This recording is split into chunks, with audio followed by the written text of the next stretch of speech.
আসসালামু আলাইকুম। বাংলার রাঁধুনি রান্নাঘরে সবাইকে স্বাগতম। আবার চলে এলাম আপনাদের মাঝে। আজ নিয়ে এসেছি কাঁচা আমের মোরব্বা।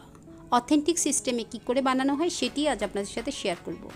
যেটা আমাদের প্রাচীনকাল থেকে তৈরি হয়ে আসছে, সেটাই আজ আমি আপনাদের সাথে শেয়ার করব। চলুন দেখে নিই আমার আজকের মোরব্বা তৈরিতে কী কী লাগছে।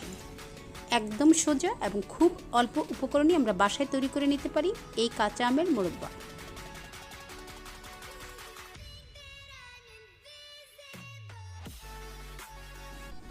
আজকে আমি মোরব্বা বানানোর জন্য এখানে 4টি আম নিয়ে নিয়েছি, যেগুলো 1 কেজির থেকে একটু বেশি হবে।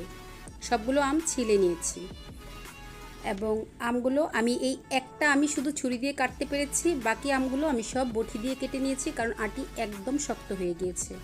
রিস্ক নেবেন না, যদি বটি দিয়ে সুবিধা হয় আপনি অবশ্যই সেটি দিয়ে কেটে নেবেন। এবং সবগুলো আম ভিতর থেকে এবং বাহির থেকে খুব ভালো করে ছুরি দিয়ে আমি কেচে নিয়েছি। আপনি কাঁটা চামচ অথবা শাসলিক কাঠি দিয়েও সুন্দর করে কেচে নিতে পারেন। যদি কেচে নেওয়া কম হয় তাহলে কিন্তু আপনার মোরব্বা একটু ভালো হবে না। এখানে আমি পানিতে কিছুটা চুন ভালো করে মিশিয়ে নিলাম, এবং চুনের পানিতে যদি আপনি মোরব্বা বানানোর আগে আমগুলো ভিজিয়ে রাখেন, আপনার মোরব্বাটা অনেক সুন্দর হবে এবং যখন আপনি বানাবেন একটুও ভেঙে যাবে না, আর টকটা খুব সহজেই সরে যাবে। ভালো করে চুনের পানি থেকে চিপে উঠিয়ে আমি এখন ভালো পানিতে নিয়ে নিলাম। এভাবে 2-3 বার ধুয়ে নিব। ধুয়ে ভালো করে পানিটা চেপে ফেলে দিয়ে আমি ভালো একটা বাটিতে নিয়ে নিব। খুব সুন্দর করে চেপে পানিটা ফেলে দিতে হবে। ভেতর থেকে এভাবে আমি কেচে নিয়েছি। চলে এলাম চুলায়। আমার এখানে যেহেতু 1 কেজির উপরে আম আছে, আমগুলো খুব বেশি টক না, আমি এখানে 1 কেজি পরিমাণ চিনি এবং প্রায় 2 কাপ পরিমাণ পানি দিয়ে দিলাম। দিয়ে দিলাম 2টো দারচিনি, দিয়ে দিলাম 1 চা চামচ পরিমাণ এলাচির গুঁড়া। এখানে আপনি আস্ত এলাচটা ইউজ করতে পারেন, আর যদি না চান তাহলে অবশ্যই এটা স্কিপ করতে পারেন। এখন আমি আমগুলো দিয়ে দিব। সবগুলো আম দিয়ে আমি একবার নেড়ে দিব এবং 20 মিনিটের জন্য ফুল আঁচে রেখে দিব আমগুলো। এবং পুরো মোরব্বার প্রসেসটাই হবে মিডিয়াম থেকে একটু বেশি আঁচে। অবশ্যই কম আঁচে মোরব্বা বানাতে যাবেন না। 20 মিনিট পর আমার আমগুলোর এই অবস্থা হয়েছে।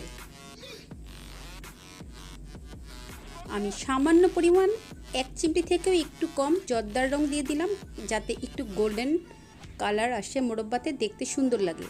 এটাও অপশনাল, আপনি চাইলে এটি বাদ দিতে পারেন। আমার কাছে ভালো লাগে, সেজন্য আমি সবসময় সামান্য একটু জর্দার রং ইউজ করি। দেখুন আমার আমগুলো একদম কালার চেঞ্জ হয়ে গিয়েছে।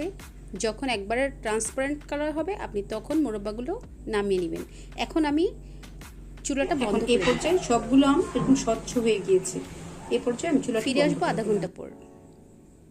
দেখুন একদম ট্রান্সপারেন্ট কালার হয়ে গিয়েছে। আমি এখন আবার চুলাটি ধরিয়ে দিব এবং 10 থেকে 15 মিনিট জাল করব। আমার মোরব্বাগুলো একটুও ভেঙে যাবে না, কারণ আমি চুনের পানিতে মোরব্বাগুলো ভিজিয়ে রেখেছিলাম।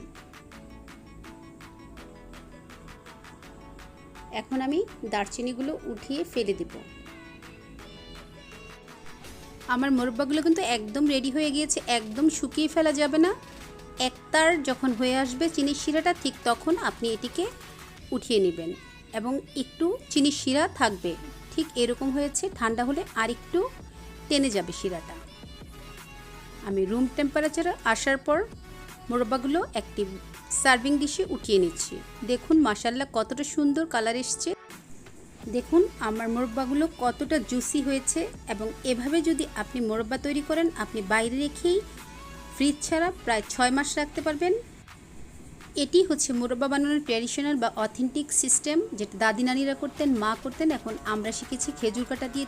তখন আমগুলো কেচে নেওয়া হতো, এখন আমরা শাসলিক কাঠি অথবা কাঁটা চামচ দিয়ে খুব সহজেই এটিকে কেচে নিয়ে মোরব্বা তৈরি করে নিতে পারি। যদি ভিডিওটি একটু ভালো লেগে থাকে লাইক, কমেন্টস অ্যান্ড শেয়ার করে দিবেন, সাবস্ক্রাইব করে দিবেন এবং পাশে থাকা বেল আইকনটি ক্লিক করে দিবেন। সবাই ভালো থাকবেন। ধন্যবাদ।